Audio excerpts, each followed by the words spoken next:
Welcome to commerce point. Commerce point में आपका स्वागत है। मैं हूं उमर सर।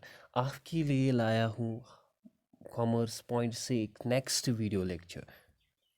आज के वीडियो लेक्चर में हम पढ़ेंगे जो कि हमारा पहला यूनिट है कॉमर्स सेक्शन से, introduction to financial accounting and its terms.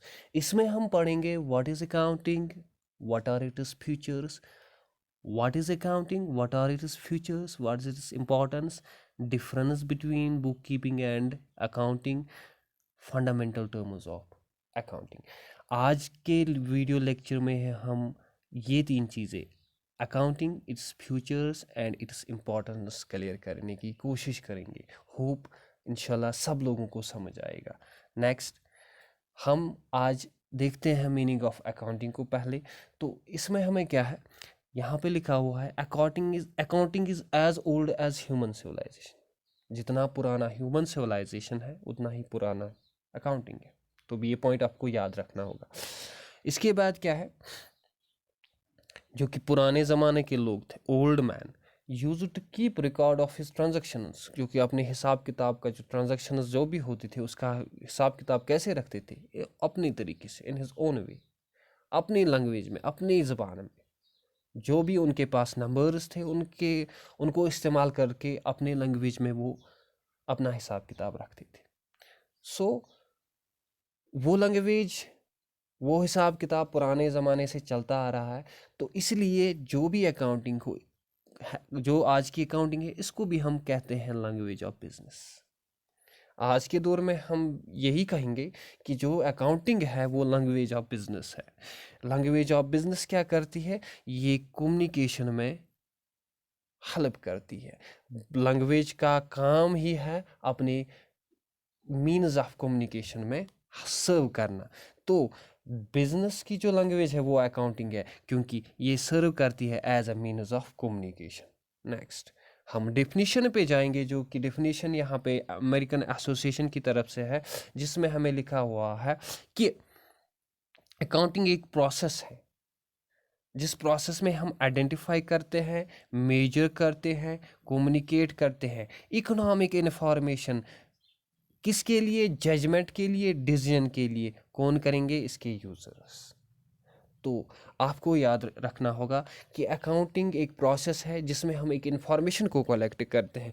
उस इन्फॉर्मेशन को कलेक्ट करने के लिए हमें पहले इन्फॉर्मेशन को आइडेंटिफाई करना होता है, फिर उसको मेजर करना होता है, फिर उसको कम्युनिकेट करना होता है, और फिर इस इन्फॉर्मेशन को इनके यूज़र्स तक पहुंचाना है ताकि वो प्रॉपर जजमेंट और प्रॉपर डिसीजन ले सके। होप आपको समझ आया होगा।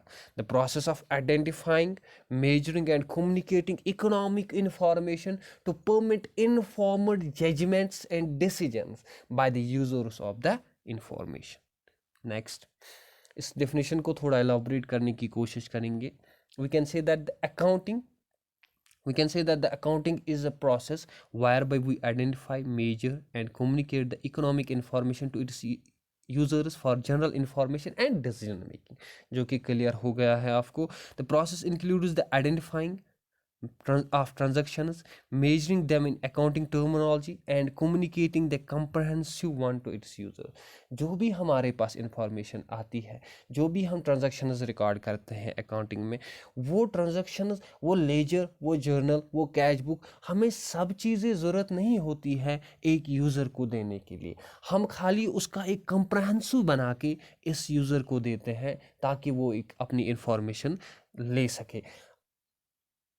वो हम एक प्रॉफिट एंड लॉस अकाउंट की शक्ल में भी दे सकते हैं, एक बैलेंस शीट की शक्ल में भी देख सकते हैं, एक ट्रायल बैलेंस की शक्ल में भी दे सकते हैं। तो हमारे लिए क्या है, एक पूरे लेजर अकाउंट को या एक पूरे जर्नल बुक को या एक पूरे कैश बुक को हमें एक इंफॉर्मेशन के तौर पे यूज़ नहीं करना है। हम कंप्रहेंसिव इंफॉर्मेशन यानी कि एक शीट बना के, एक trading profit and loss account बना के एक यूज़र को देकर उसको सेटिस्फाई करा सकते हैं। नेक्स्ट हम पढ़ेंगे इसमें आज जो दूसरा हमारा है फ्यूचर्स ऑफ अकाउंटिंग।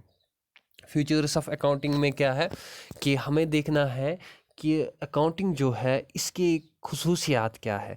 पहली वाली खुसूसियात है ये मॉनेटरी ट्रांजैक्शंस को ही रिकॉर्ड करेगा। दूसरी वाली खुसूसियात है ये हिस्टोरिकल इन नेचर है।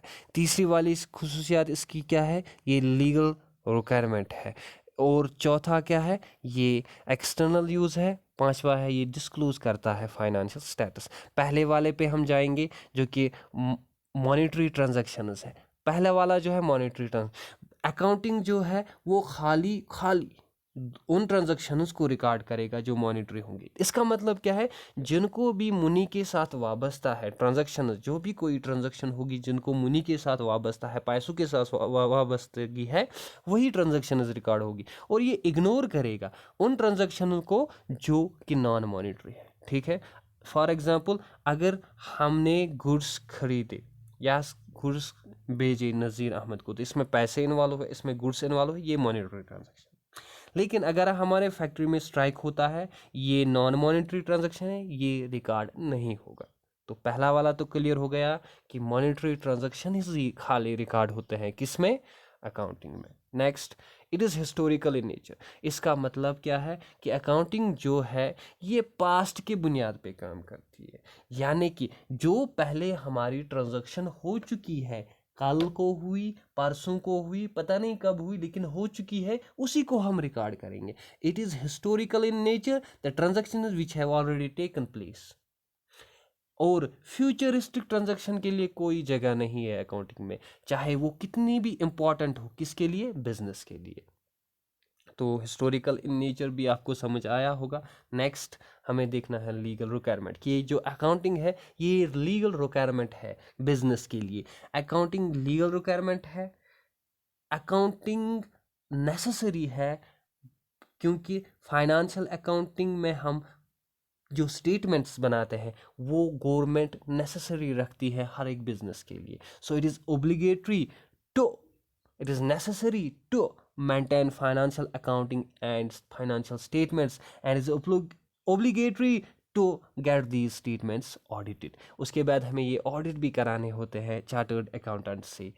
नेक्स्ट, एक्सटर्नल यूज़, जो कि अकाउंटिंग इन्फॉर्मेशन है ये एक्सटर्नल यूज़ है, यानी कि ये खाली बिजनेस में ही इस्तेमाल नहीं होती है, ये बिजनेस से बाहर भी जाती है। बिजनेस से बाहर को कहाँ कहाँ जाएगी, ये इन्वेस्टर जिन्होंने हमारे यहाँ पैसा इन्वेस्ट किया हो, कस्टमर जो कि हमसे कुछ खरीदते हो, सप्लायर जो कि हमें क्रेडिट पे या सप्लाई करते हैं गुड्स, बैंक जो कि हमें लोन प्रोवाइड करते हैं। नेक्स्ट, ये जो अकाउंटिंग है ये डिस्क्लोज करती है फाइनेंशियल स्टेटस को।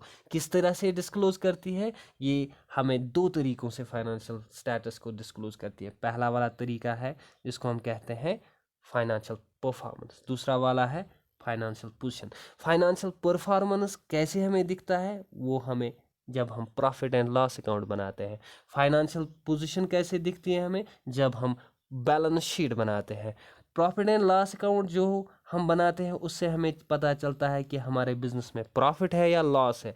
जब हम बैलेंस शीट बनाते हैं तो उसमें हमें पता चलता है कि हमारे एसेट्स क्या है, हमारी लायबिलिटीज़ क्या है। तो ये डिस्क्लोज करता है हमारे फाइनेंशियल स्टेटस को दो तरीक़ों से, फाइनेंशियल परफॉर्मेंस, फाइनेंशियल पोजीशन के लिहाज से। ठीक है, नेक्स्ट में हम पढ़ेंगे इंपॉर्टेंस ऑफ अकाउंटिंग, जिसमें हमें पढ़ना है कि ये अकाउंटिंग कितना इसकी क्या अहमियत है। इसकी अहमियत हमें पता चलेगी जब हम इसकी जो मैंने यहाँ पे पॉइंट्स रखे हैं ये डिस्कस करेंगे थोड़ा बहुत। तो पहला वाला जो पॉइंट है, इट कीप सिस्टमैटिक रिकॉर्ड्स, यानी कि तरतीब के साथ ये रिकॉर्ड रखता है, हिसाब किताब के साथ, क्योंकि ये हर हिसाब किताब के साथ ट्रांजैक्शंस को रिकॉर्ड करता है।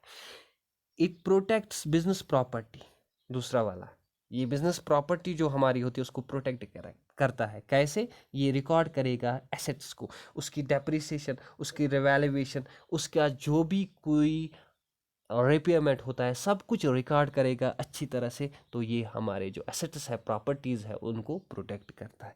नेक्स्ट, इट एसेटेंस, ये हमें शो करता है ऑपरेशनल प्रॉफिट एंड लॉस। कैसे शो करता है, ये हमें प्रॉफिट एंड लॉस अकाउंट बना के देता है, उससे हमें पता चलता है कि हमारा बिजनेस प्रॉफिट कमा रहा है कि लॉस में जा रहा है।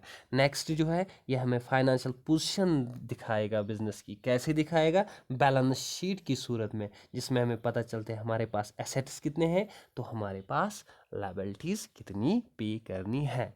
तो इसके साथ हमारा वीडियो आज का ख़त्म होता है।